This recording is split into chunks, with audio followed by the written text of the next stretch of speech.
సమయం ముందు ప్రేమ అనే అంశం మీద మనము ధ్యానించుకుందాం. సాధారణంగా ఆలోచిస్తే మనం అందరం కూడా ఏమనుకుంటాం, ప్రేమ చాలా రకాలు కదమ్మా. ప్రేమ తల్లిదండ్రులకు పిల్లలకు మధ్య ఉన్న ప్రేమ ఒక విధంగా ఉంటుంది. అట్లాగే ఒక అన్న చెల్లెల మధ్య ప్రేమ ఒక విధంగా ఉంటుంది.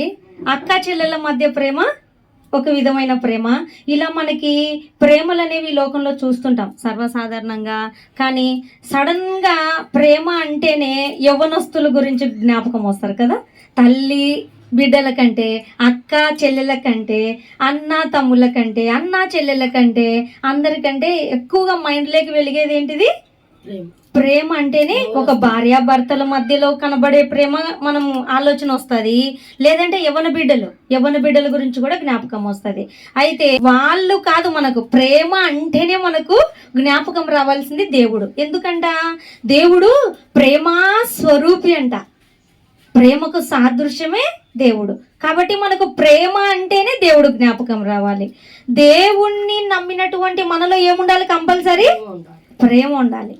కఠినం, కోపం, ద్వేషం ఇటువంటివన్నీ ఉండకూడదు. మన నిండుగా ఏముండాలి? హృదయం నిండుగా ప్రేమ ఉండాలి.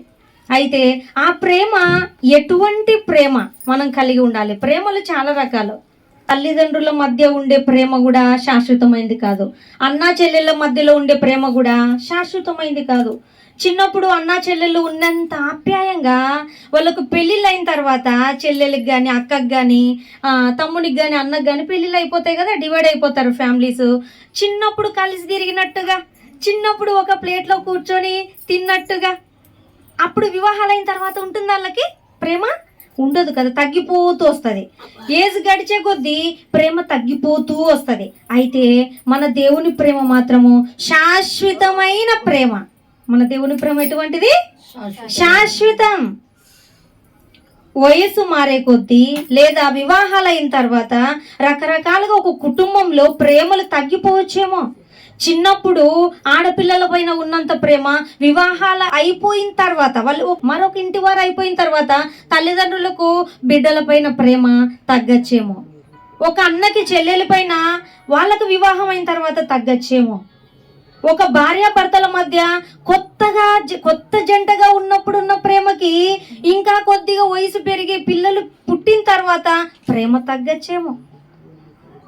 ఎవరి మధ్యలో ప్రేమ తగ్గినా కంపల్సరీ తగ్గుతుంది. మనుషుల మధ్య ప్రేమ తగ్గుతూ హెచ్చులు తగ్గులు ఉంటుంది అనమాట.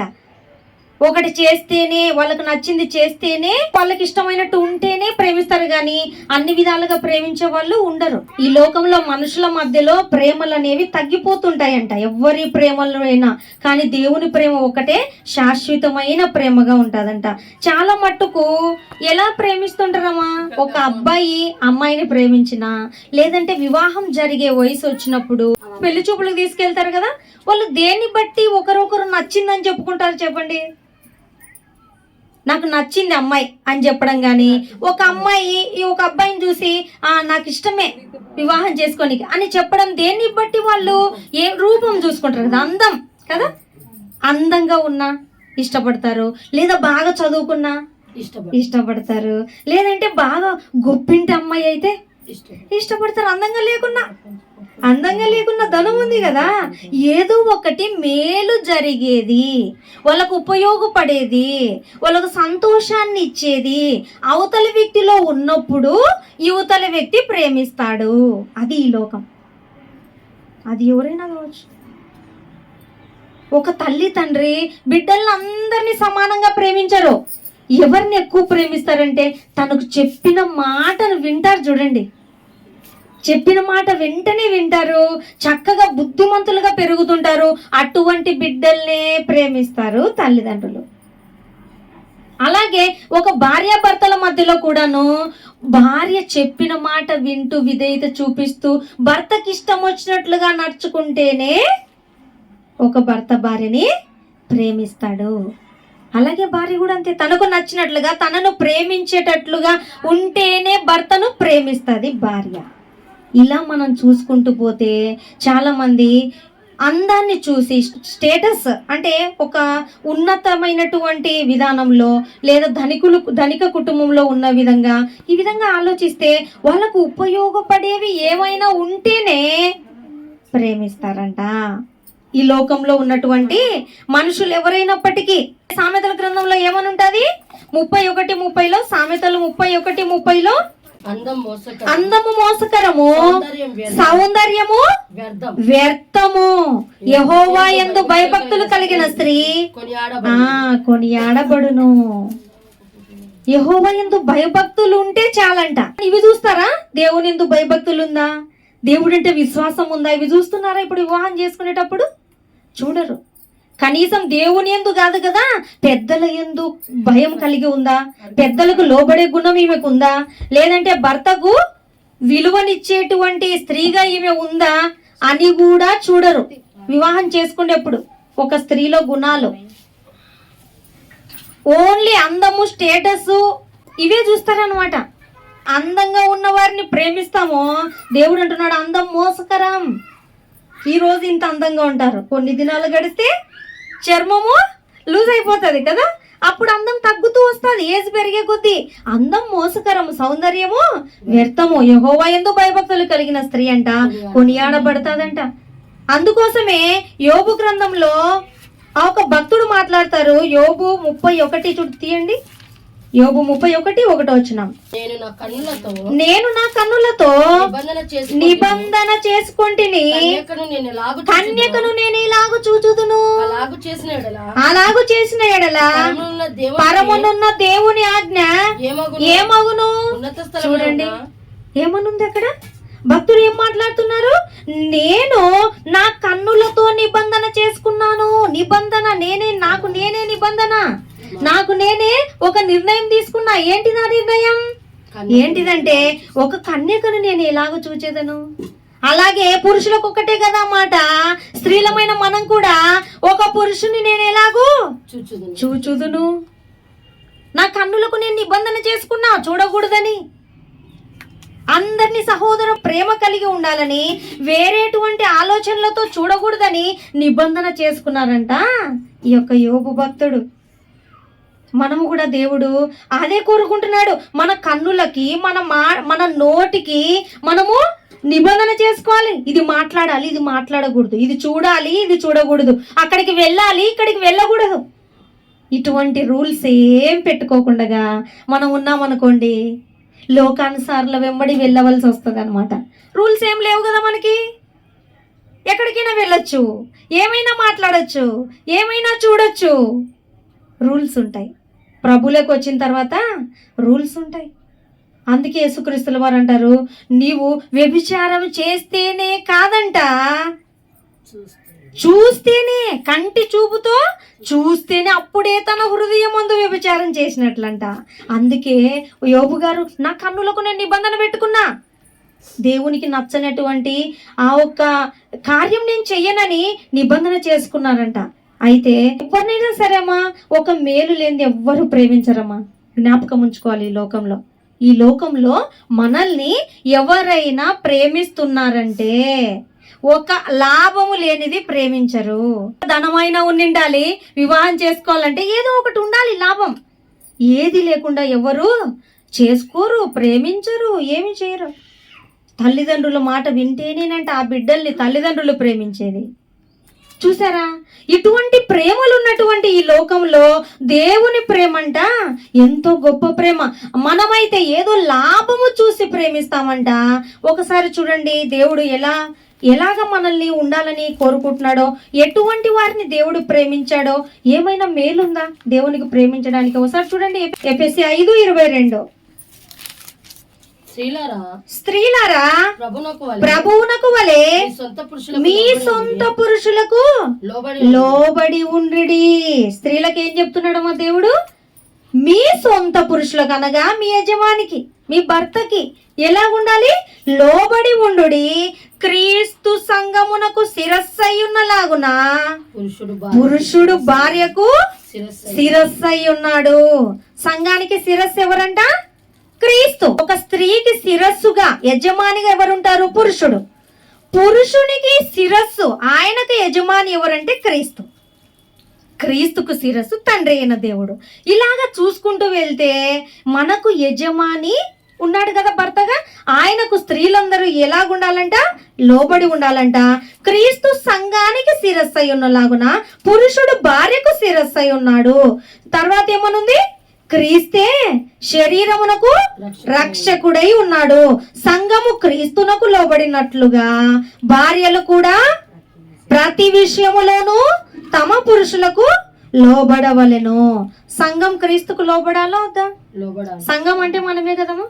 ప్రభు ఇలా మాట్లాడమంటున్నాడు, ఇలా ఉండమంటున్నాడు, ఇలా చేయకూడదు అంటున్నాడు, ఇలా వ్యర్థమైన మాటలు మాట్లాడొద్దు అంటున్నాడు. ఇవన్నీ కూడా ఏంటివి? ప్రభు మనకు పెట్టిన రూల్స్ ప్రకారంగా మనం నడవాలని ఆశపడుతున్నాం. ప్రభు మాట సంఘం వింటుంది. అలాగే మనము కూడా మన భర్త మాట స్త్రీలుగా, భార్యలుగా మనము వినేవారంగా ఉండాలంట. ఎప్పుడైతే చాలా మంది అంటుంటారు, నా భర్త స్టార్టింగ్లో ఎప్పుడు వివాహమైన కొత్తలో ప్రేమించినట్టుగా, ఇష్టపడినట్టుగా ఇప్పుడు లేదు, ప్రేమ తగ్గిపోయింది. పిల్లలు పుట్టినాక బాధ్యతలతో ప్రేమ లేదు. ప్రేమ లేదు అని మనం అంటున్నామంటే మనం విధేయత చూపించే స్వభావం కూడా తగ్గింటుంది అక్కడ. అది ఆలోచించారు స్త్రీలు కదమ్మా. స్టార్టింగ్లో ఎట్లుంటారమ్మా స్త్రీలు? పెళ్ళైన కొత్తలో చక్కగా ఫుడ్ తీసుకొచ్చి ఇస్తారు కదా ఆకలైనప్పుడు. తర్వాత కొన్నేళ్ళు గడిస్తే అక్కడ ఉంది, పెట్టుకోపో అంటే. స్త్రీలో మార్పు వస్తున్నప్పుడే పురుషుడు ప్రేమించడం తగ్గిస్తాడు. స్త్రీ ఎంత లోబడి ఉంటుందో, ఎంత విధేయత చూపిస్తుందో పురుషుడు అంత ప్రేమిస్తాడంట. కొంతమంది ఉంటారులేండి, ఎంత ప్రేమించినా ప్రేమించని వారు, అది వేరే విషయము. కాకపోతే సాధారణంగా దేవుడు చెప్పినటువంటి ఈ యొక్క లెక్క ప్రకారంగా ఆలోచిస్తే స్త్రీ ఎంత విధేయురాలైతే పురుషునికి, పురుషుడు అంత ప్రేమిస్తాడు భార్యని. అలాగే మన క్రీస్తు ప్రభువు కూడా మనల్ని ప్రేమించాలంటే ఆయన చెప్పినట్టుగా మనము వినాలి. దేవుడు చెప్పినట్లుగా ఆయన మాటల ప్రకారంగా మనం జీవిస్తే దేవుడు కూడా మనల్ని ప్రేమిస్తాడు. మనం విధేయత చూపించకుండా మన ఇష్టానుసారంగా తిరుగుతూ మన ఇష్టానుసారమైన జీవితం ఉంటే లోకానుసారంగా దేవుడు ఎలాగ ప్రేమిస్తాడు చెప్పండి. అందుకే ఇక్కడ ఇంకా ఏమని రాయబడి ఉంది, పురుషులారా మీరును మీ భార్యలను ప్రేమించుడి. స్త్రీలకు ఒకటి చెప్పారు, పురుషులకు చెప్పారు. స్త్రీలకు ఏం చెప్పారు? లోబడి ఉండండి. చాలా మంది వివాహాల్లో పూలదండలు మార్చుకునేటప్పుడు ఏం చెప్తుంటారమ్మా, ఎవరికి ఎక్కువ ప్రేమ ఉందో వాళ్ళు మొదట దండ వేయండి అంటారు కదా, పూలదండని మార్చుకుంటారు కదా. నిజంగా ప్రేమ ఎక్కువ ఉంది అని వాళ్ళు నిరూపించుకోవాలనుకున్నా, స్త్రీలు ముందేయాలనుకున్నా, ప్రేమించమని ఆ ఆజ్ఞ ఇచ్చింది అయితే పురుషులకే. పురుషులే ఎక్కువ ప్రేమిస్తారు. స్త్రీలు ఏం చేయాలమ్మా? లోబడాలి. పురుషులు ప్రేమించే యొక్క ఆజ్ఞ వాళ్ళకు పెట్టాడు, స్త్రీకి మాత్రం విధేయత చూపించే స్వభావం, లోబడి ఉండే స్వభావం. స్త్రీ అప్పుడు భయపడి పుట్టినింటి నుండి మెట్టినింటికి వచ్చాక అదే తన ఇల్లు అనుకొని ఏమన్నా ఏమి చేసినా సర్దుకొని పోయి ఉండేది కదా. ఇప్పుడైతే సర్దుకొని పోతారు కదా, ఇప్పుడైతే అన్ని సర్దుకొని పోతారు. అప్పుడు చూసుకుందాంలే, అమ్మోళ్ళ ఇంటికి పోయిన తర్వాత అప్పుడు చూసుకుందాం, ఎట్లా రాడో ఎట్లా రప్పించాలో మాకు తెలుసు కదమ్మా. తల్లిదండ్రులు కూడా అదే చెప్తారు, ఫోన్ చేస్తే నువ్వు వచ్చేయి ఫస్ట్, తర్వాత చూసుకుందాం. అందుకే కదమ్మా, అందుకే కదా బంధాలు స్థిరంగా గట్టి పునాది కలిగి లేవు. ఎందుకంటే స్త్రీలకు ఓపిక లేదు, భార్యలుగా విధేయత చూపించే స్వభావం లేదు. భార్యగా పురుషునికి, తన యజమానునికి విధేయత చూపించే, లోబడి జీవించే స్వభావము లేదంట. అందుకే దేవుడు వాక్యంలో స్త్రీలకైతే లోబడి ఉండమని చెప్తున్నాడు, పురుషునికైతే ప్రేమించమని చెప్తున్నాడు. అటువలే ఎలాగైతే పురుషుడు తన భార్యని ప్రేమించమని చెప్పాడు, అంటే అటువలే క్రీస్తు కూడా సంఘమును ప్రేమించి అది కలంకమైనను ముడతయైనను అటిని మరి ఏది అయినను లేక పరిశుద్ధమైనదిగాను నిర్దోషమైనదిగాను మహిమగల సంఘముగాను ఆయన తన ఎదుట దానిని నిలువబెట్టవలనని వాక్యముతో ఉదక స్నానము చేత దానిని పవిత్రపరచి పరిశుద్ధపరచుటకై దాని కొరకు తన్ను తాను అప్పగించుకున్నారంట. యేసుక్రీస్తుల వారు అటువలనే పురుషులు కూడా తమ సొంత శరీరములను వలె తమ భార్యలను ప్రేమింపబద్ధులై ఉన్నారు. తన భార్యను ప్రేమించువాడు తన్ను ప్రేమించుకొనుచున్నాడు. చూసారమ్మా, దేవుడు రాసినటువంటి విధానము. భార్యాభర్తల మధ్యలో తన శరీరమును ద్వేషించిన వాడెవడును లేడు, కానీ ప్రతి వాడును దానిని పోషించి సంరక్షించును. ఎవరి శరీరాన్ని ఎవరైనా ద్వేషిస్తారమ్మా? ఇదిగో ఈ రోజు నువ్వు నాకు చెప్పిన మాట ఇన్లే, కడుపు నొప్పి తీసుకొచ్చినావు కాబట్టి ఈ రోజంతా నీకు ఫుడ్ పెట్టాను, నాకు కోపం వచ్చింది కడుపు అని ఏ శరీరం వారు చెప్పుకుంటారా? ఈ రోజు నేను చెప్పినట్టు వినలేదు, ఈ చెయ్యి వల్లనే నాకు అక్కడ ప్రమాదం జరగబోతున్నది కాబట్టి నేను ఈ చేతికి ఈ రోజు అసలు హెల్పే చేయను, ఫుడ్డే పెట్టను అంటామా? ప్రతి ఒక్కరు కూడా తమ శరీరాన్ని ప్రేమించుకుంటారంట, మంచి ఆహారం తింటారంట, మంచిగా రెస్ట్ తీసుకుంటారంట, మంచి ఆరోగ్యం వచ్చేటట్టు చేసుకుంటారంట. తన శరీరాన్ని ఎలాగైతే ఎవరైతే ప్రేమించుకుంటారో, ఒక పురుషునికి అంటున్నాడు, నీ శరీరాన్ని నువ్వెంత ప్రేమించుకుంటావో ఇప్పటి నుండి నీ శరీరం నీ భార్య. నీ శరీరానికి ఆహారం పెడుతున్నావంటే నీ భార్య తినిందో లేదో నువ్వు చూసుకోవాలి. నువ్వు సంతోషంగా ఉన్నావంటే నీ భార్య బాధపడుతుందో లేదో నువ్వు చూసుకోవాలి.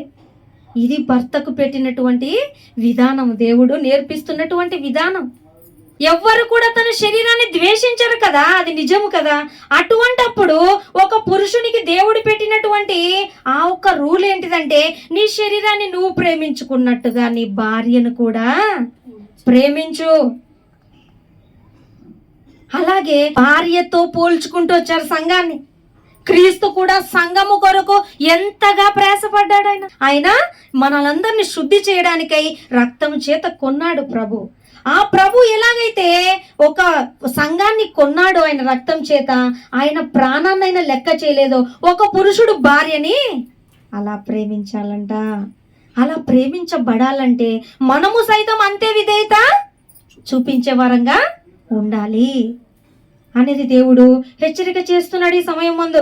అయితే దేవుడు అంటున్నాడు, క్రీస్తు కూడా సంఘమును ప్రేమించి కలంకము ముడత, అంటే మనలో ఏ లోపాలు ఉండొద్దు అనుకున్నాడంట దేవుడు. దేవుడు మనల్ని ప్రేమించే సమయానికి మనమందరము పాపులము, మంచి వాళ్ళం కాదు, చెడ్డవాళ్ళము, స్వార్థ ప్రియులము, కలహ ప్రియులము, ఏమాత్రం దేవుని మాటను లెక్క చేయని వారము. అయినప్పటికీ అంట దేవుడు మనల్ని ప్రేమించాడంట. మంచోళ్ళమని ప్రేమించలేదు దేవుడు, అందంగా ఉన్నామని కాదు, దేవుని కంటే మనకు స్టేటస్ ఎక్కువ ఉందని కాదు. ఎందుకు ప్రేమించాలమ్మా దేవుడు మనల్ని? మనమైతే అందరిని ఎలా ప్రేమిస్తాం? బాగుంది అని కదా కదా, వాళ్ళకు ధనం ఉంది అందుకు ప్రేమిస్తారు కదా, ఏదో ఉంటే ప్రేమిస్తుంది ఈ లోకము. దేవుడంట ఆయనకు నచ్చిన గుణాలు ఒక్కట్లేవంట మనలో. పరిశుద్ధత లేదంట, పవిత్రత లేదు, దేవుడు చెప్పిన మాట ఒక్కటి వినము, అయినా దేవుడు ప్రేమించాడంట. ఇది సాధ్యమా? దేవుడు ఎంత ప్రేమిస్తున్నా మనిషికి అర్థం కావట్లేదంట. ఎంతగా ప్రేమిస్తున్నా దేవుని ప్రేమ మనిషికి ఏ మాత్రం కూడా అర్థం అవ్వట్లేదంట. చూడండి ఒకసారి ఇర్మియా గ్రంథం తీయండి, ఇర్మియా 31:3. యెహోవాకు ఇర్మియా గారికి ప్రత్యక్షమైందంట. ఏమంటున్నారంటే అక్కడ ఏమనుందమ్మా? శాశ్వతమైన ప్రేమతో నేను నిన్ను ప్రేమించుచున్నాను గనుక విడువక నీ ఎడల కృప చూపుచున్నాను. దేవుడు మనందరి పట్ల ఏం చూపిస్తున్నాడు? శాశ్వతమైన ప్రేమతో కృప చూపిస్తున్నాడంట. తప్పు చేస్తున్నా క్షమిస్తున్నాడంట, అదే కృప. ఆయన ఓర్చుకుంటున్నాడు, సహిస్తున్నాడు కాబట్టే మనం బ్రతకగలుగుతున్నామంట. ఎటువంటి ప్రేమ? శాశ్వతమైన ప్రేమ, అగాపే ప్రేమ, హద్దులు లేని ప్రేమ. ఒక వయసు వరకు ప్రేమించే ప్రేమ కాదు మన దేవుని ప్రేమ, ముదిమి వచ్చు వరకు ఎత్తుకునే ప్రేమ మన దేవుని ప్రేమ. శాశ్వతమైన ప్రేమతో అందరినీ ప్రేమిస్తుంటే సర్వమానవాళికి అర్థం అవ్వట్లేదు. దేవుని ప్రేమ అర్థం అవ్వట్లేదంట. ఎంత ప్రేమించిన ఇశ్రాయేలు ప్రజల్ని విగ్రహారాధన వైపు తిరుగుతున్నారు, వ్యభిచారాలు చేస్తున్నారు, దేవునికి నచ్చనట్లు తిరుగుతున్నారు, బ్రతుకుతున్నారు. అప్పుడు దేవుడికి చాలా బాధ వేసిందంట. చాలా బాధ అనిపించి హోషియా ప్రవక్త దగ్గరికి వెళ్ళి ఆయన బాధ ఏంటిదో హోషియా ప్రవక్తకి తెలపాలనుకున్నాడు. దేవుని బాధ ఏంటిదో హోషేయ ప్రవక్తకి తెలపాలనుకుని ఒకసారి చూడండి. హోషేయ గ్రంథం 1వ అధ్యాయము 2. హోషేయ 1:2. మొదట యెహోవా హోషేయ ద్వారా ఈ మాట సెలవిచ్చెను, జనులు యెహోవాను విసర్జించి బహుగా వ్యభిచరించి ఉన్నారు గనుక నీవు పోయి వ్యభిచారము చేయు స్త్రీని పెండ్లాడి వ్యభిచారం వల్ల పుట్టిన పిల్లలను తీసుకొనుము అని ఆయన హోషేయకు ఆజ్ఞ ఇచ్చెను. వింటున్నారమ్మా? హోషేయ ప్రవక్తకి దేవుడు ఏమని సెలవిస్తున్నారు? నా బాధ అర్థం అవ్వకుంది ప్రజలకు. దేవుడు ప్రేమించే సమయానికి మనం అందరం మంచోళ్ళం కాదు, అయినా ప్రేమించారు. ఎవరైనా ఒక అబ్బాయి ఒక అమ్మాయిని పెళ్లి వివాహం చేసుకోవాలనుకున్నారు అనుకోండి, ఎటువంటి వారిని చేసుకుంటారు చెప్పండి? మంచోళ్ళని చేసుకుంటారు కదమ్మా. ముఖ్యంగా ఏం బాగున్నా బాగలేకున్నా, ధనం ఉన్నా ధనం లేకున్నా, ముఖ్యంగా క్యారెక్టర్ బాగుండాలనుకుంటారు లేదా? క్యారెక్టర్ ఇంతకు ముందు మళ్ళీ ఎవరినైనా ఇష్టపడిందో ఏమో అన్ని కనుక్కోరమ్మా? కనుక్కుంటారు కదా. అంటే ఏమున్నా లేకున్నా అవన్నీ అవుట్ ఆఫ్ తర్వాత ఉన్నా లేకున్నా ఫస్ట్ ఏముండాలి? ఒక అబ్బాయి ఒక అమ్మాయిని వివాహం చేసుకోవాలంటే ఏముండాలి? పవిత్రత ఉండాలి కదా. ఎంత పరిశుద్ధురాలు ఆ అమ్మాయికి, ఇది వరకు ఎవరితో సంబంధం లేదా, మంచి అమ్మాయేనా, ఇది కదా కనుక్కుంటారు. ఇదే కదా ఫస్ట్ కనుక్కుంటారు కదా. కానీ ఇది మనకు తెలుసు, ఎంత బాధ అనిపిస్తుందమ్మా. తెలిసి ఎవరైనా ఒక ఎప్పుడు తిరుగుబోతు అమ్మాయిని చేసుకుంటారమ్మా ఎవరైనా కోడలుగా? ఎవ్వరు చేసుకోరు ఈ లోకంలో, అవునా కదా. ఈ లోకంలో ఒక తిరుగుతూ వ్యభిచారంలో ఉండే అమ్మాయిని కానీ, లేదా ఆల్రెడీ ఇంతకు ముందే అనేక అబ్బాయిలతో తిరిగే అమ్మాయిని కానీ ఎవరైనా వివాహం కోడలుగా చేసుకుంటారా?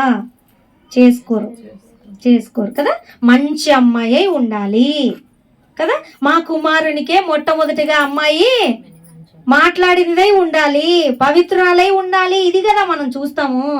అయితే హోషేయ దగ్గరికి వచ్చారంట, దేవుడు ఏం చెప్పాడంట? నీవు వ్యభిచారిని వివాహం చేసుకో.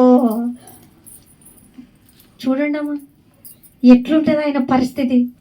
ఆయన ప్రవక్త. ఇప్పుడు సేవకులు ఉన్నారమ్మా, సేవకులు దేవుడు చెప్పినాడు నాకు నన్ను వ్యభిచారిని పెళ్లి చేసుకోమని అంటే మనం వింటామమ్మా? ఈయనకి ఏంటో ఆలోచనలుండి మళ్ళీ దేవుడు చెప్పినాడు అంటున్నాడు చూడండి. ఈయన అంటారా లేదా? ఎన్ని మాటలు అంటారమ్మా ఒక సేవకుని. కానీ ఆయన ప్రవక్తమా, ప్రవక్తకి దేవుడు ఏం చెప్తున్నాడంటే నీవు వెళ్ళి ఫస్ట్ ఏం చేస్తావంటే వ్యభిచారిని. ఏమో లోకంలో ఇంతమంది ఉంటారు కదా, ఇంతమంది ఉంటారు. ఎక్కడో ఒక మారుమూల ప్రాంతాల్లో ఒక అమ్మాయి దొరకదా చేసుకోవడానికి? ఆయన పరిశుద్ధుడు, అంత గొప్పవాడు, ఆయన ప్రవక్త అయ్యుండి ఆయనకు అర్థం కాలేదు అసలు. వాళ్ళకుండే ఒక్కటే ఒక గుణం ఏంటిదంటే దేవుడు ఏది చెప్తే స్టాండ్ అంటే స్టాండ్, సిట్ అంటే సిట్. అంటే ఏంటిది? దేవుడు ఏం ఆజ్ఞాపిస్తే అది చేయడం వాళ్ళ పని, అంతే.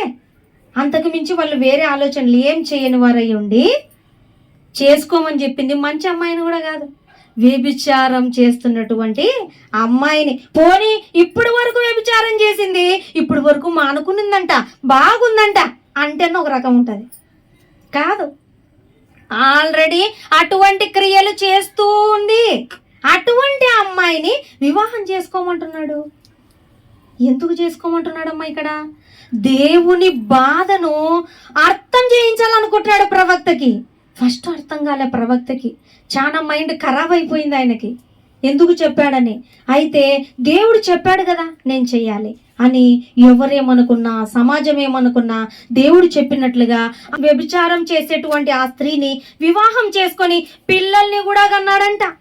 కానీ ఇక్కడ ఏమనుందంటే 4వ వచనంలో యెహోవా అతనితో ఇలాగు సెలవిచ్చెను, ఇతనికి ఇజ్రాయేల్ అని, అంటే అంతకు ముందు వివాహం చేసుకోవడం అయిపోయింది, ఆమె గర్భవతి అయింది, అతనికి ఒక కుమారుడు పుట్టాడు, ఇజ్రాయేల్ అంట. ఇజ్రాయేలులో యెహూ ఇంటి వారు కలగజేసిన రక్త దోషమును బట్టి ఇక కొంతకాలమునకు నేను వారిని శిక్షించుదును. అంటే ఆ ఒక్క పేరుకు అర్థం ఏంటంటే దేవుడు ఇంకా కొంతకాలానికి ప్రజల్ని శిక్షించబోతున్నాడు. ఇలా 2-3 వచనంలో కూడా ఏమనుందమ్మా, లోరుహామా అనేటువంటి కుమార్తెను కన్నట్టుంది. ఈ విధంగా ఇంకా కిందికి వస్తే లోమ్మి అనేటువంటి ఇంకొకరు పుడతారు.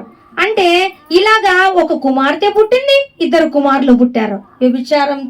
వ్యభిచారపు స్త్రీని చేసుకున్న తర్వాత వాటన్నిటికీ కొన్ని అర్థాలు కూడా ఇచ్చాడు దేవుడు. ఈ యొక్క లోరుహామా అనేటువంటి ఆ పేరుకు అర్థం ఏంటిదంటే జాలి నొందనిది. దేవుడు ఇంకా జాలి పడను నేను ఇశ్రాయేలు ప్రజల మీద. నా బాధ ఏంటిదో నీకు అర్థం అవ్వాలి హోషేయ, నా బాధ ఏంటిదో నీకు అర్థం అవ్వాలి. ఎలాగ అర్థమవుతుంది? ఒక మనిషికి దేవుని బాధ అర్థం అవ్వాలంటే వీళ్ళు కూడా కష్టపడింటే ఆ ఒక బాధ అర్థమవుతుంది కదమ్మా. ఎవరికైనా బిడ్డలు కన్నవారికి ఆ బిడ్డల నొప్పి ఏంటిదో తెలుస్తుంది కదమ్మా. కనేటప్పుడు కన్నని వారికి చెప్తే అర్థమవుతుందా? అనుభవించిన వాళ్ళకి కదా అర్థమవుతుంది. అందుకని దేవుడు ఎంత ప్రేమిస్తున్నా ఇశ్రాయేలు ప్రజలు దారి తప్పిపోతూ విగ్రహారాధన చేస్తూ దేవుణ్ణి నిర్లక్ష్య పెట్టేటువంటి ఆ బాధ ఉంది చూడండి, దేవుని బాధ. ఆ బాధ ప్రవక్తకు తెలియాలని ఏం చెప్పాడంటే, నువ్వు వ్యభిచారపు స్త్రీని వివాహం చేసుకున్నాడు. దేవుడు చెప్పినట్టుగా చేసుకుంటే ఆమె మళ్ళీ సైలెంట్గా ఉందా? అరే, ఒక ప్రవక్త నన్ను వ్యభిచారపు స్త్రీని నన్ను వివాహం చేసుకోవడమా? మంచిగా చెప్తున్నాడంట హోషేయ, ఇప్పటి నుంచి నువ్వు మంచిగా ఉండు, మంచిగా బ్రతుకు, దేవుడు నిన్ను వివాహం చేసుకోమంటే చేసుకుంటున్నాను, ఇక నుండైనా నువ్వు వ్యభిచార పనులు మానుకో అని చెప్తున్నా. వ్యభిచారం ఒక చేసే స్త్రీ మానుకుంటుందా? నేనేమన్నా నిన్ను చేసుకుంటా అని పిలిచినానా? నీకేమన్నా మాట ఇచ్చినానా? ఇవ్వలే కదా నీకు. నేను మానుకుంటాను, నన్ను చేసుకొని నీకు చెప్పినానా? దేవుడు చెప్పినాడు నుంచి నన్ను చేసుకున్నావు, నా క్రియలు మానుకోమంటున్నావు. మానుకోలేదంట. ఎంత బాధ ప్రవక్తకి. ఒక పురుషునిగా ఆయన పురుషుడే కదా, తన భార్య అనేక మందితో వెళ్తుందంటే ఆ పురుషునికి ఎంత బాధ, ఎంత వేదనండి. వెళ్తుంది కాదు కదా, మాట్లాడుతుందంటేనే బాధనే ఒక పురుషునికి, అంతే కదా. ఒక స్త్రీకి మాత్రం బాధ ఉండదా? తన భర్త ఇంకొకరితో వెళ్తున్నాడంటే, ఇంకొకరితో మాట్లాడుతున్నాడని నా బాధ ఉండదా? మరి ఆ బాధ హోషేయ ప్రవక్త అనుభవిస్తున్నాడు ఇక్కడ. ఎంత చెప్పినా నా భార్య నా మాట వినట్లేదు. ఎంత ప్రేమిస్తున్నాడు హోషేయ ప్రవక్త. ఆమెను సంపూర్ణంగా ప్రేమిస్తున్నా ఆమెకి ఈ ప్రేమ నచ్చలే, ఆమెకు అవే క్రియలే కావాలి.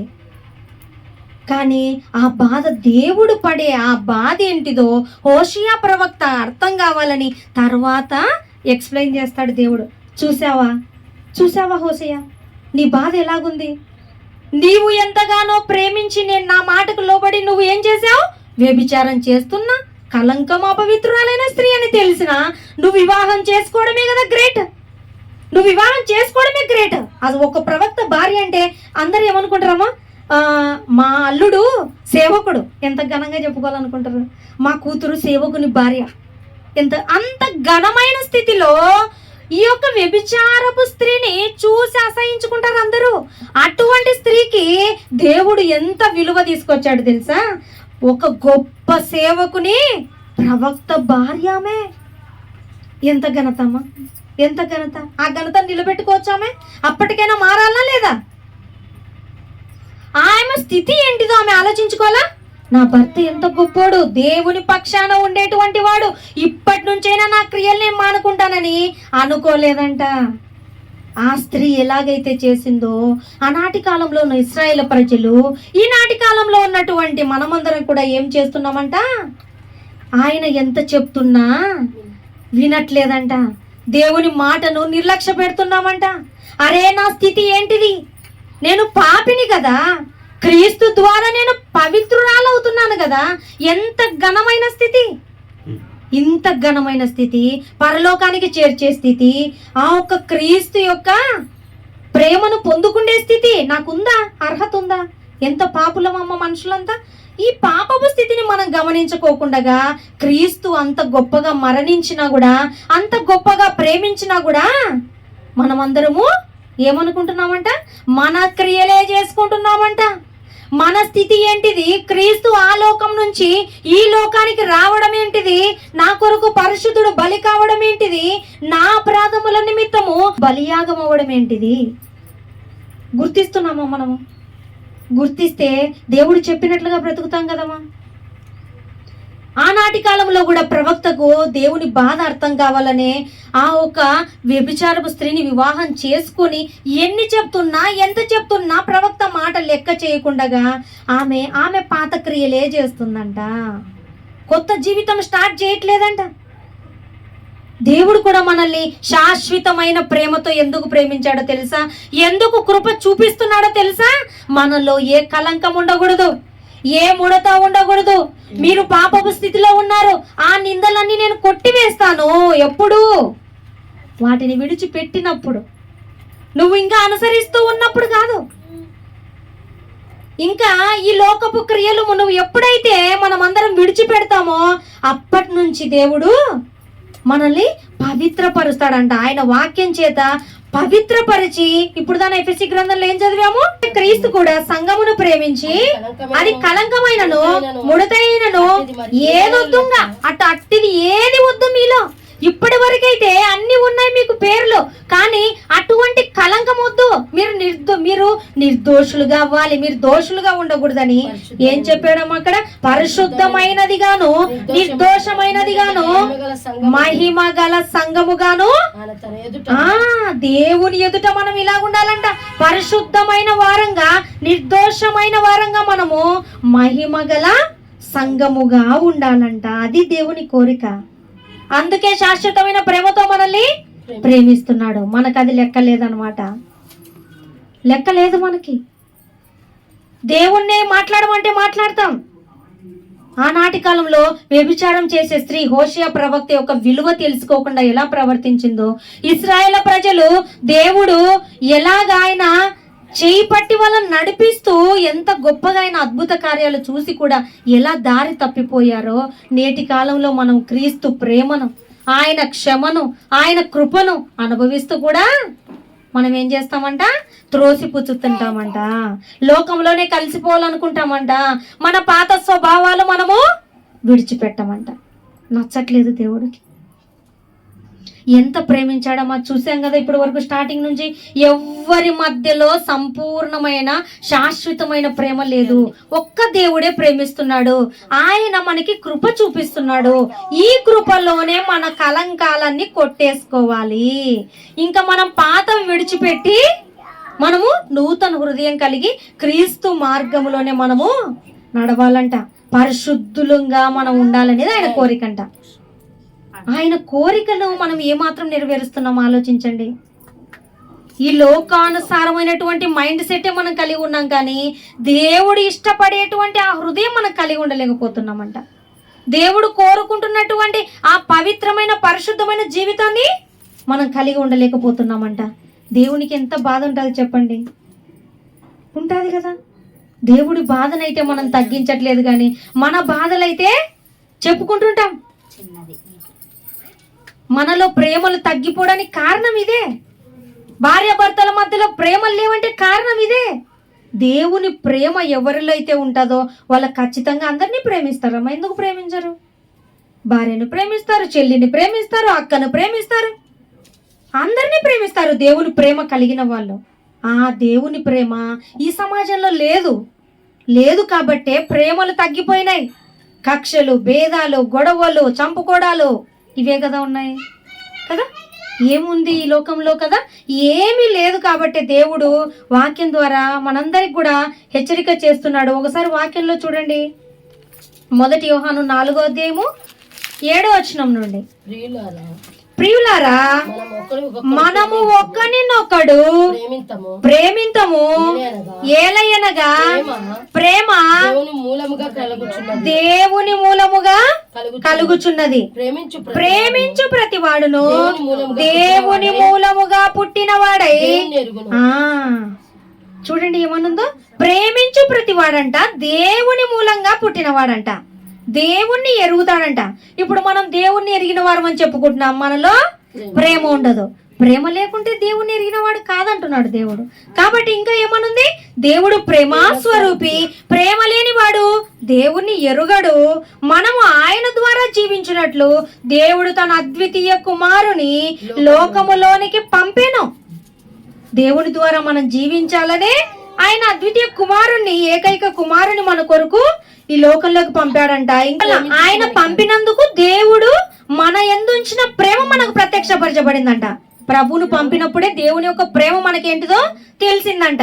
మనము దేవుని ప్రేమించితిమని కాదు, తానే మనలను ప్రేమించి మన పాపములకు ప్రాయచిత్తమై ఉండుటకు తన కుమారుని పంపెను. ఇందులో ప్రేమ ఉంది, ఇంకా ఎందులో ప్రేమ లేదు. ప్రేమ ఉండేది ఎందులో అంటే దేవుడు మన పట్ల ప్రేమ కలిగే దేవుని ప్రేమించితిమని కాదు. మనం దేవుని ప్రేమించలేదంట. ఫస్ట్ దేవుడే మనల్ని ప్రేమించాడంట. మన పాపములకు ప్రాయచిత్తమై ఉండుటకు తన కుమారుని పంపాడంట. ఇందులోనే ప్రేమ ఉందంట. ప్రియులారా, దేవుడు మనలను ఇలాగూ ప్రేమింపగా మనం ఒకరినొకడు ప్రేమింపబద్ధులమై ఉన్నాము. దేవుడు ఇలాగ ప్రేమించాడు కదా, తన ప్రియ కుమారుణ్ణి మన కొరకు ఈ లోకంలోకి పంపి ఎంతగానో ప్రేమించాడు కదమ్మా. ఎవరినైనా, నేను ఇంతకు ముందు వారం కూడా మీకు చెప్పిన మాట ఏంటిదంటే, మనల్ని ఎవరు ఎక్కువ ప్రేమిస్తే వాళ్ళనే మనము ఎక్కువ ప్రేమిస్తాం. ఇప్పుడు మనకు క్లియర్ గా అర్థమవుతుంది ఎవరు ఎక్కువ ప్రేమించాలా, దేవుడు ఒక్కడే అని. దేవుడు ఒక్కడే ఎక్కువ ప్రేమించినప్పుడు మనం ఎవరిని ఎక్కువ ప్రేమించాలి, దేవుణ్ణే. అది మనము ఎప్పుడు గుర్తించుకోవాల్సిన విషయం. దేవుణ్ణి మాత్రమే మనము ఫస్ట్ ప్రేమించాలి, తర్వాత అందరినీ ప్రేమించాలి. ఏం ప్రాబ్లంలే. ఆ దేవుడు చెప్పినాడు ప్రేమించండి అందరిని అన్నాడు. ఎంత ప్రేమిస్తామో అంత ప్రేమించవచ్చు. ఎవరు ద్వేషించినా పర్లేదని ఇంతకుముందు కూడా మీకు చెప్పిన. ఎవరు ద్వేషించినా మనకు మార్కులు ఎక్కువనే వస్తాయి కానీ తక్కువేం రావు. అదే ప్రభు మనకు నేర్పినటువంటి బాట అదే అన్నమాట. కాబట్టి ఇక్కడ దేవుడు మనకు హెచ్చరిక చేస్తున్నటువంటి మాట ఏమిటంటే, ఆయన ప్రేమ క్రీస్తును పంపడం వల్ల మనకు తెలిసిందంట. ఆయనే మనల్ని ఫస్ట్ ప్రేమించినప్పుడు మనం ఎందుకు ప్రేమించకూడదు చెప్పండి. దేవుని దగ్గర అన్ని లాభాలు ఉన్నాయి, అన్ని ఆశీర్వాదాలు ఉన్నాయి, పరలోకం ఉంది. ఇన్ని ఉన్నా కూడా మనం ఎందుకు పోగొట్టుకునే వారంగా ఉండాలి చెప్పండి. దేవుడు ఎన్నిసార్లు హెచ్చరిక చేస్తున్నా దేవుని ప్రేమకు మనం దూరం అవ్వచ్చా? అవ్వకూడదు. దేవుని ప్రేమను ఈ లోకంలో కలిగి ఉండాలి.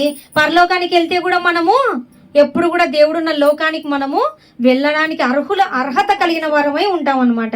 అందుకే మనం దేవుని మూలంగా పుట్టామని మనము జ్ఞాపకం ఉంచుకున్నప్పుడల్లా నాలో ప్రేమ ఉందా లేదా టెస్ట్ చేసుకోవాలి అందరు కదా.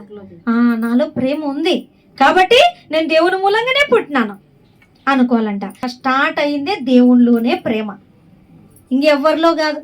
అబ్బాయిలో కాదు, అమ్మాయిలో కాదు, ఎవరిలో కాదు. దేవునిలోనే ఫస్ట్ ప్రేమ ఉంది.